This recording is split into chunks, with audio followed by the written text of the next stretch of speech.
የፍሎሪዳው ወጣት ዳክዬ ለማደም በሄደበት በአዞ ተበልቶ መሞቱ ለፖሊስ ይነገረዋል። ማይክ ዊሊያምስ በአዞ ተበላ ይባል እንጂ አዞ ጥቃት ሲያደርስበት ያየ የሰማም አልነበረም። ቤተሰቦቹ ልጃቸውን ወደ ቤቱ ለመመለስ ካልሆነ ደግሞ አስከሬኑን አግኝተው በክብር ለመቅበር ቢመኙም ሊሳካላቸው ግን አልቻለም። በተለይ እናቱ የልጃቸውን መጨረሻ አለማወቃቸው ልባቸውን እረፍት አልባ አድርጎባቸዋል። ፖሊስ ግን ምንም ፍንጭ የሚሰጥ ነገር ባለማግኘቱ ምናልባት በአዞ ተበልቶ ሊሆን ይችላል የሚለውን መላምት አስቀምጦ ጉዳዩን ገሸሽ ያደርገዋል። ይህ መላምት ፈጽሞ ያላሳመናቸው እናት የልጃቸውን መጨረሻ ለማወቅ ለዓመታት ይኳትናሉ። በመጨረሻ ከ18 ዓመታት ድካም በኋላ ሐቁን ከተደበቀበት ፈልቅቀው ያወጡታል። እኚህ ጠንካራ እናት የልጃቸውን ገዳይ እንዴት እንዳገኙት ልንገራችሁ። ጤና ይስጥልኝ። እንኳን ወደ ክራይም ዞን በድጋሚ መጣችሁ። በዛሬው ፕሮግራማችን ከ18 ዓመት በኋላ ገዳዩ ስለታወቀለት ምስኪኑ ማይክ ዊሊያምስ አሳዛኝ የወንጀል ታሪክ ነግራችኋል። ይህንን ታሪክ ሳዘጋጅ በእውነት ውስጤ ድረስ የተሰማኝ አሳዛኝ ታሪክ በመሆኑ ለእናንተ ሳጋራው ደስም እያለኝም እየቀፈለ ከዚህ ፕሮግራም በኋላ ብዙዎቻችሁ ይህንን ታሪክ እንደምትነጋገሩበት ተስፋ አድርጋለሁ። እንደተለመደው አስተያየታችሁን በአስተያየት መስጫ ሳጥን ውስጥ አድርጉልኝ። ክራይም ዞን ተጀምሯል።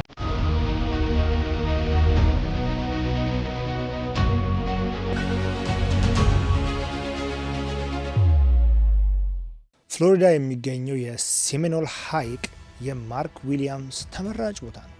በተደጋጋሚ በመሄድ ዳክዬዎችን መመልከት፣ አንዳንዴ ደግሞ ማደን ያስደስተዋል። ማርክ የጠፋለትም እዚሁ ሐይቅ ላይ ዳክዬ እያደነ ነበር። ከአደን በኋላ ከድኒስ ጋር 6ኛ ዓመት የጋብቻ ስነ ስርዓታቸውን በደማቅ ሁኔታ ለማክበር ቀጠሮ ነበራቸው። ማይክ ግን ወደ ቤት ሳይመለስ ይቀራል። ማይክ መጥፋቱን የተገነዘበችው ባለቤቱ ደኒስ ለፖሊስ በመደወል ይህንን ጉዳይ ታመለክታለች። ፍለጋው በቤተሰቦቹ ብቻ ሳይሆን በተደራጀ የፖሊስ ኃይል ሳይቀር ይደረጋል። በሄሊኮፕተር በጀልባና በነፍስ አድን ዋናተኞች ጭምር የታገዘ ቀናትን የፈጀ ፍለጋ ያደርጋሉ። ሴሚኖል ሐይቅን የማይክልን አስከሬን ፍለጋ ቀን ከሌት ያስሱታል። ማይክ ሐይቁ ጋር እንደነበር የሚያረጋግጡ ማስረጃዎችን ቢያገኙም እርሱ ግን የት እንዳለ የሚጠቁም ምንም አይነት ፍንጭ ማግኘት አልተቻለም ነበር። ማይክ ወደ ሐይቁ ሲመጣ የተጠቀመው መኪና፣ ጀልባና ዳክዬዎችን የሚያድንበት መሳሪያ ሐይቁ ዙሪያ ተገኝቶ ነበር። ይህ ከሆነ ከ6 ወራት በኋላ አንድ አሳ አጥማጅ የማይክን የማደኛ ፈቃድና በዕለቱ የደረበውን የዝናብ መከላከያ ጃኬት ያገኘዋል። ፖሊስ ይህንን ማስረጃ ቢመለከትም ለጉዳዩ እዚህ ገባ የሚባል ትኩረትን አልሰጠውም ነበር። 6 ወራቶችን ውርጭ ላይ የቆየው የማደኛ ፈቃድና በዕለቱ የደረበው የዝናብ መከላከያ ጃኬት ግን ምንም አይነት መበላሸት አይታይበትም ነበር።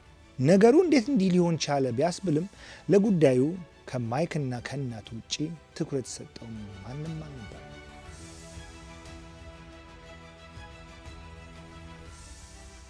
ድኒስ ይህንን መረጃ መነሻ አድርጋ ባሏ መሞቱን ለማሳወጅ መንቀሳቀስ ስትጀምር ግን እናት ሙሉ አይኗን ድኒስ ላይ ታደርጋለች። ይህ ትንሽ ፍንጭ ከተገኘ በኋላ የጠፋውን ወጣት ፍለጋ ወላጆችና በጎ ፈቃደኞች ጥረታቸውን የቀጠሉ ቢሆንም ድኒስ ግን ባሏን ለማግኘት ተስፋ ከማድረግ ይልቅ መሞቱን ለማሳወጅ መሯሯጥ ትጀምራለች። የማይክ መሞት በፍርድ ቤት መታወጁ ለደኒስ $2 ሚሊዮን የኢንሹራንስ ገንዘብ ያስገኝላታል። ያ በጣም ትልቅ ገንዘብ ነው። ስለዚህ የማይክ ወዳጆች፣ ቤተሰቦች፣ እናት፣ ሌሎችም በዚህ በኩል ማይክልን ሲፈልጉ፣ ደኒስ ደግሞ የማይክልን ሞት ለማሳወጅ ፍርድ ቤት ለፍርድ ቤት በዚህ በኩል ትሯሯጣለች። ማይክ ጠፋ ከተባለበት ቀን ጀምሮ የኢንሹራንስ ክፍያውን ለማስጨረስ ሙከራዎችን ብታደርግም ባሏ መጥፋቱን እንጂ መሞቱን ማረጋገጥ ያልቻለው የኢንሹራንስ ኩባንያ ግን ገንዘቡን ሊሰጣት አልቻለም።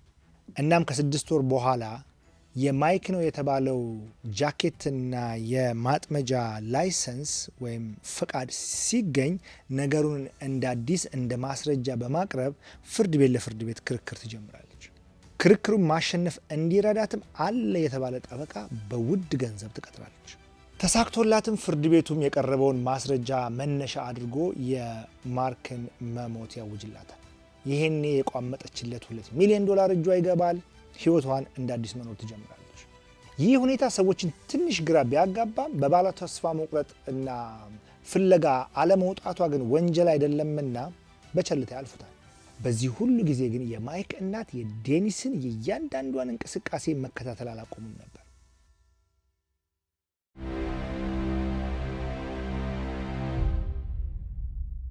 በዚህ መሃል የእንስሳት ተመራማሪዎች ስለ አዞዎች አንድ አዲስ መረጃን ያወጣሉ። በቅዝቃዜ ወቅት አዞዎች ምግብን አይመገቡም የሚል አዲስ መረጃን ተመራማሪዎች ይዘው ብቅ አሉ። ማይክ የጠፋው በቀዝቃዛማው የታህሳስ ወር ላይ ስለነበር በአዞ ተበላ የተባለው መላምት በዚህ መረጃ መሰረት ውድቅ ይሆናል። ሌላው ደግሞ በአዞ የተበላ ሰው ምንም አይነት የሰውነት ቅሪተ አካል ሳይቀር ሙሉ በሙሉ በአዞ ሊበላ አይችልም። ይሄኛው ደግሞ ሌላው መከራከሪያ ነጥብ ነበር። ይህ ሁሉ መረጃና ጥርጣሬ ማይክ ከመጥፋቱ ጀርባ አንድ የተደበቀ ነገር እንዳለ ፍንጭ ይሰጣል። እነዚህን መረጃዎች በመያዝ ፖሊስ ጋር የሄዱት የማይክ እናት ተሳክቶላቸው የልጃቸውን ፋይል እንደ አዲስ ማስከፈት ባይችሉም ሌላ ተጨማሪ ፍንጭ እንዲያገኙ ግን ምክንያት ሆኗቸዋል። የተረሳ የመሰለውን የማይክን ኬዝ እንደገና ለማስነሳት ለማስጀመር ጉዳዩን እንደ አዲስ እየነካኩት መሆኑን የሰማችው ዴኒስ ግራ የሚያጋባ ነገርን ታደርጋለች። እናትየውንም በመጥራት በማይክ ጉዳይ ከዚህ በኋላ ወደ ኋላ መመለስ እንደማይገባ አፏን ሞልታ ትናገራለች። ባሏ ሞቷል። በምን እንደሞተ ግን አይታወቅም። አስከሬኑ አልተገኘም። በክብር አልቀበረችው። እናም እናቱን ከዚህ በኋላ ወደ ፖሊስ የሚሄዱ ከሆነ የልጅ ልጃቸውን ማለትም የማይክን አንድ ልጅ ዳግም እንደማታሳያቸው በማስፈራሪያ ቃል ጭምር ትነግራቸዋለች። እኚህ እናት ልጃቸውን ያጡት የልጅ ልጃቸውን ማየት አለማየት የልጃቸውን የሞት እንቆቅልሽ ከመፍታት አንጻር እዚህ ግባ የሚባል ዋጋ የለው። እናም ይህንን ተከትሎ የማይክ እናት አይናቸው አሁን በትክክል ይገለጣል። ዴኒስ ዋና ተጠርጣሪ መሆኗንም ይደመድማሉ። ፖሊስ ጋር በመሄድ ግን ጥርጣሬ የሚፈጥር ተጨባጭ ማስረጃ ስለሚያስፈልግ እሱን መፈለጋቸውን ይቀጥላሉ። በቅድሚያ አእምሯቸው ላይ የመጣው ዴኒስ የተቀበለችው $2 ሚሊዮን የሚጠጋ ገንዘብን ነበር። ምናልባት ዴኒስ ይህንን ገንዘብ ለማግኘት ባሏን አስገድላ ቢሆንስ? ይህንን ሀሳብ አእምሯቸው ውስጥ ማመላለስ ይጀምራሉ። ማይክ ድንገት በአደጋ ህይወቱ ቢያልፍ ሚስቱና አንድ ልጁ እንዳይቸገሩ በሚል በህይወቱ የገባው የላይፍ ኢንሹራንስ ቀደም ብሎ ነበር። ይህንን ኢንሹራንስ ገንዘብ መጠን ደግሞ ከመጥፋቱ አንድ ሳምንት በፊት $1 ሚሊዮን ይጨምሯል። ቀድሞ የ$1 ሚሊዮን ኢንሹራንስ ነበረው። ከመጥፋቱ ከአንድ ሳምንት በፊት ደግሞ ተጨማሪ $1 ሚሊዮን በድምሩ የ$2 ሚሊዮን የኢንሹራንስ የህይወት መድህን ኢንሹራንስ ይገባል ማለት ነው። ይህንን መረጃ ጨምሮ ሌሎች አስፈላጊ ሀሳቦችን የማይክ እናት በ27 ገጽ ደብዳቤ ለፖሊስ ያስገባሉ። ይህ መረጃ ነው እንግዲህ ተሰሚነት አግኝቶ ዳግም የማይክ ጉዳይ እንደ አዲስ እንዲከፈት ፋይሉ የተገለጠው።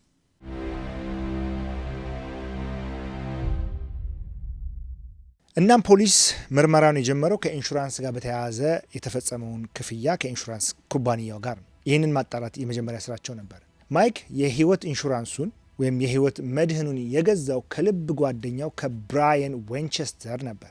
ይህ ግለሰብ በኢንሹራንስ ኩባንያ ውስጥ የሚሰራ ስለ ኢንሹራንስ ወይም ስለ መድህን ክፍያዎችም ጠንቅቆ የሚያውቅ ሰው ነው። ብራየን ከማይክና ዴኒስ ጋር ከትምህርት ቤት ጀምሮ የጠበቀ ግንኙነት ያሏቸው የልብ ጓደኛሞች ናቸው። በጣም የሚተዋወቁ ሰዎች ናቸው። ስለዚህ ኢንሹራንሱን ወይም መድህኑን የገዛው ከዚህ ከብራየን ከተባለ ጓደኛው ነበር።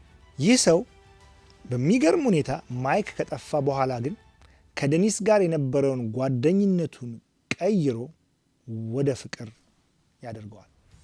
የገዛ ሚስቱንም ፈቶ ከዴኒስ ጋር ጋብቻ ይፈጽማል። ከልጅነት ጓደኛው ኢንሹራንስ ፖሊሲውን ከሸጠለት ማይክ ሚስት ጋር ትዳርን ይመሰርታል፣ ያለምንም ምክንያት የቀድሞ ባለቤቱን በመፍታት። ብራየን የፈታት ሚስቱ ለፖሊስ በሰጠችው ቃል የሁለቱ ፍቅር የጀመረው ማይክ ከመጥፋቱ ከብዙ ጊዜ በፊት እንደነበር ትናገራለች። ሁለቱም በትዳራቸው ሲማግጡ የቆዩ ብራየንና ዴኒስ ከማይክ ሞት ባገኙት የኢንሹራንስ ገንዘብ የሰመረ ኑሯቸውን ቀጥለዋል። ማይክ ከመሞቱ በፊት ጀምሮ ዴኒስ ከብራየን ጋር ትማግጥ ነበር። ይህንንም ቃል የሰጠችው የብራየን የተባለው የኢንሹራንስ ኩባንያ ሰራተኛ ሚስት ነች። እንግዲህ ፖሊስ ይህንን መረጃ ሲያገኝ ከማይክ መጥፋት ጀርባ እጃቸው እንዳለበት ቢያውቅም በሕግ ፊት ግን ከጥርጣሬ ባለፈ የሚያቀርበው ተጨባጭ ማስረጃ ባለመኖሩ ሌሎች ፍንጮችን መቆፈሩን ይቀጥላል። ረጅም ዓመታትን የፈጀው የወንጀል ምርመራ መቋጫውንም የሚያገኝበት አጋጣሚ የተፈጠረው በዚህ ወቅት ነበር።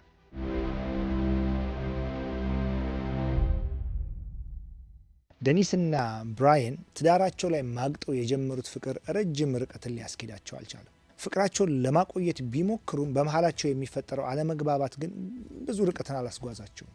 ከተፋቱ ከቀናት በኋላ ደኒስ የምትነዳው መኪና ውስጥ ብራየን ቀድሞ ገብቶ ከኋላዋ ሽጉጥ በመደቀን ያስፈራራታል፣ እንደሚገላትም ይዝትባታል። የአሜሪካ የፍትህ አካላት የሴቶችን ጉዳይ በጣም በልዩ ትኩረት የሚወስዱና የሚሰሙ ናቸውና ብራየን ጥቃት እንዳደረሰባት ደኒስ ለፖሊስ ታመለክታለች። ይህ ድርጊቷ ራሷ ላይ ይዞባት የሚመጣው ጣጣ ግን ፈጽሞ አልታያትም ነበር። ደኒስ ብራየን ሊገድላት እንደሚችልና ለሕይወቷ ስጋት መሆኑን ቃሏን በመስጠቷ ፍርድ ቤት ጉዳዩን እጅግ አክብዶ ነበር የያዘው። ከዚህ ባለፈ ግን በሁለቱ መካከል የተፈጠረው ግጭት የማይክን እውነታ ለማውጣት መንገድ የሚከፍት መሆኑን መርማሪዎች ይረዳሉ። ደኒስ ብራየን ምናልባት ላንቺ አስጊ እንደሆነ ሁሉ የማይክን ሕይወትን ቀጥፎት ይሆን ወይ ብለው ይጠይቋታል። ደኒስ ግን ምንም አይነት ፍንጭ ልሰጣቸው አልቻለችም። ብራየን አስጊ አልነበረም። ከቀድሞ ባለቤቴ መጥፋት ጋር የሚያገናኝ ነገር እጁ እንዳለበት ባውቅ ፈጽሞ አብሬው አልሆነም ብላ ለፖሊስ ቃሏን ትሰጣለች። እናም ለፖሊስ ቀጣዩ ተስፋቸው ብራየን ነበር። ብራየን የደኒስን ክስ ፍርድ ቤት በሚከታተልበት ጊዜ ፍርድ ቤቱ ጉዳዩ ማክረሩንና የፈጸመው ወንጀል በትንሹ እስከ 20 ዓመት በእስር ሊያስቀጣው እንደሚችል ይነግሩታል። ይህ ብራየን ላይ ከፍተኛ ጭንቀትን ይፈጥራል። ይህንን ጭንቀት የተመለከቱት መርማሪዎች የመፍትሄ ሀሳብ እኛ ጋር አለ ይሉታል። ማይክ ላይ የደረሰውን ወንጀል እውነታውን የሚያወጣ ከሆነ ለፈጸመው ትብብር በሚል ቅጣቱን እንደሚቀልለት ቃል ይገቡለታል። በድርድሩ የተስማማው ብራየን ከደኒስ ጋር አብረው የፈጸሙትን ወንጀል አንድ በአንድ መዘርዘር ይጀምራል። ደኒስ ከማይክ ጋር በነበረችበት ወቅት ከብራየን ጋር በወቅቱ የጦፈ ፍቅር ላይ ይወድቃሉ። እኔ አንዳንድ ጊዜ ምንም አይገባኝም።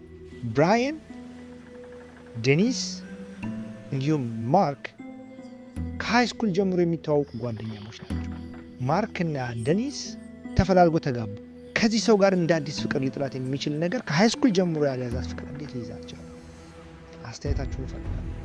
ደኒስ ባሏን ፈታ ጓደኛውን አገባች መባል ስለማትፈልግ ማይክ የግድ መሞት ነበረበት። ይህንን ሀሳቧንም ለብራየን ምንም ሳትፈራ ትነግረዋለች። ማይክ በመሞቱ የሚያገኙትን ገንዘብ ደግሞ ኑሯቸውን የተደላቀቀ ስለሚያደርገው ጥቅማቸውን እንደበዛ በጣም ብዙ ጥቅም እንደሚያገኙ ያስባል። እና ማይክን ከመግደላቸው በፊትም የኢንሹራንስ መጠኑን ቅድም የነገርኳቸውን ከ1 ሚሊዮን ወደ 2 ሚሊዮን በእጥፍ እንዲያሳድገው ያሳምናል። ወንጀሉ እንዴት ተፈጸመ? ማይክ በተገደለበት ዕለት ብራየን ዳክዬ ለማደን ሴሚኖል ሐይቅ አብሮት ነበር። ሁለቱ አብሮ ነበር ለማደን ይሄዱት። ዳክዬዎቹን ለማደን ጀልባ ላይ ከወጡ በኋላ ግን ጓደኝነቱ ቀርቶ ፍጹም ሰይጣን ማይክ ፊቱን አዙሮ ዳክዬዎችን ለማደን ቆሟል። በዚህ ጊዜ ብራየን በኃይል ገፍትሮ ሐይቅ ውስጥ ይጥለዋል። ሀሳቡ የነበረው ማይክ ሐይቅ ውስጥ ትንፋሽ አጥሮት እንዲሞት ነበር። ይህ ቅጽበት አሁን ድረስ የብራየን አይን ላይ አለች። ለፍርድ ቤት ቃሉን ሲሰጥ ማይክ ሐይቅ ውስጥ ከወደቀ በኋላ በድንጋጤና ግራ በመጋባት መንፈስ ሆኖ ለመዋኘት ሲሞክር በጥይት ደጋግሞ ጭንቅላቱን እንደመታው ይናዘዛል። አስከሬኑንም ከመኖሪያ ቤቱ አቅራቢያ እንደቀበረው ለፖሊስ ቃሉን ይሰጣል። ፖሊሶችም የተባለው ቦታ ሄደው መሬቱን ቆፍረው የማይክን አስከሬን ያወጡታል። ማይክ በዕለቱ የለበሰው ልብስ እና ያጠለቀው ጓንት ከአስከሬኑ ጋር አብሮ ይገኛል። የሕክምና ባለሙያዎች ባደረጉት የአስክሬን ምርመራ የማይክ ጭንቅላት በተደጋጋሚ በጥይት እንደተመታ አረጋግጠዋል። ከዚህ ሁሉ ፍለጋ በኋላ መልስ ያገኙት የማይክ እናት ከወዳጅ ዘመዶቻቸው ጋር በመሆን የልጃቸውን አስክሬን በክብር እንዲያርፍ አድርገዋል። ምንም እንኳን እድሜያቸው ሄዶ መራመድ ቢያቅታቸውም በዊልቸር እየገፉ መጥተው ልጃቸውን ለአንዴና ለመጨረሻ ጊዜ መሰናበት ችለዋል። ነፍስ አጥፍተው ለዓመታት በነፃነት ሲንቀሳቀሱ የነበሩ ገንዘቡን እንደፈለጉ ሲያደርጉ የነበሩት ብራየንና ደኒስም በመጨረሻ የሚገባቸውን ፍርድ አግኝተዋል። ደኒስ ባሏን ለመግደል አለማበሯን ክዳ ብትከራከርም መረጃዎችን መሰረት ያደረገው ፍርድ ቤት ግን ክርክሯን ውድቅ አድርጎባታል። እናም ፍርድ ቤቱ ብራየንን የዕድሜ ልክ ጽኑ እስራት ሲፈርድበት ደኒስን ደግሞ የ30 ዓመት ጽኑ እስራት እንድታሳልፍ ወደ ዘብጥያ ወርውሯታል። በዚህ ሁሉ ነገር ውስጥ አንዲት ነፍስ በጣም ታሳዝነኛለች። የማይክ ብቸኛ ልጅ። የማይክ ልጅ አባቷንም እናቷንም ያጣችው። በሚቀጥለው ታሪክ እስክንገናኝ ሰላም።